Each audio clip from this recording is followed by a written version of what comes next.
जय श्री राधे। पूज्य श्री सद्गुरुदेव भगवान के चरणों में प्रणाम।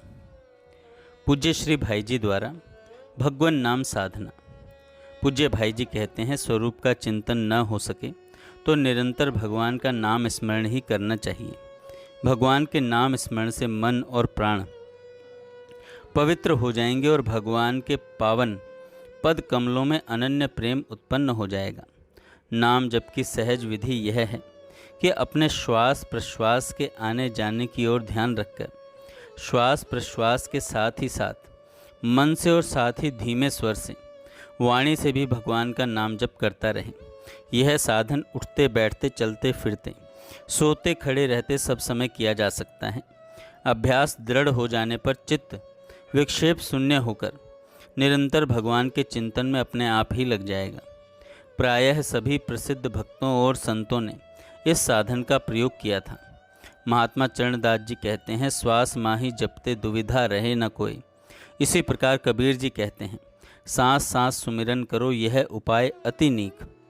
मतलब यह है कि भगवान के स्वरूप प्रभाव रहस्य गुण लीला अथवा नाम का चिंतन निरंतर तैल धारा की भांति होते रहना चाहिए। यही अखंड भजन है। भगवान के नाम श्रवण और कीर्तन का महान फल होता है। जहाँ तक भगवान के नाम की ध्वनि पहुँचती है वहाँ तक का वातावरण पवित्र हो जाता है। मृत्यु काल के अंतिम श्वास में भगवान का नाम किसी भी भाव से जिसके मुख से निकल जाता है उसको परम पद की प्राप्ति हो जाती है।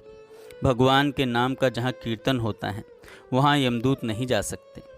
अतएव 10 नाम अपराधों से बचते हुए भगवान के नाम का जप कीर्तन और श्रवण अवश्य ही करना चाहिए। सभी सद्ग्रंथों और संतों की वाणियों में भगवान नाम की महिमा गाई गई है। श्रीमद् भागवत के निम्नलिखित श्लोक मनन करने योग्य हैं कि कोई भी मनुष्य गिरते पड़ते छींकते और दुख से पीड़ित होते समय परवश होकर भी यदि ऊंचे स्वर से हरे नमः पुकार उठता है तो वह सब पापों से छूट जाता है।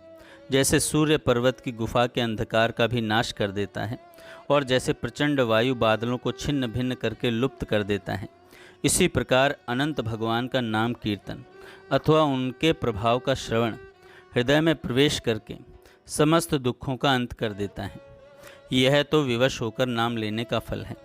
प्रेम से लेने पर तो कहना ही क्या। इसीलिए गोसाई जी कहते हैं, बिभसहु जासु नाम नर कहेहि, जन्म अनेक रचित अग दहेहि, सादर सुमिरन जो नर करहि, भव बारिधि गोपद इव तरहि। अतः भक्ति की प्राप्ति के लिए निरंतर भगवान के नाम गुण यश का कीर्तन श्रवण और चिंतन निस्संदेह परम साधन है। जय श्री राधे।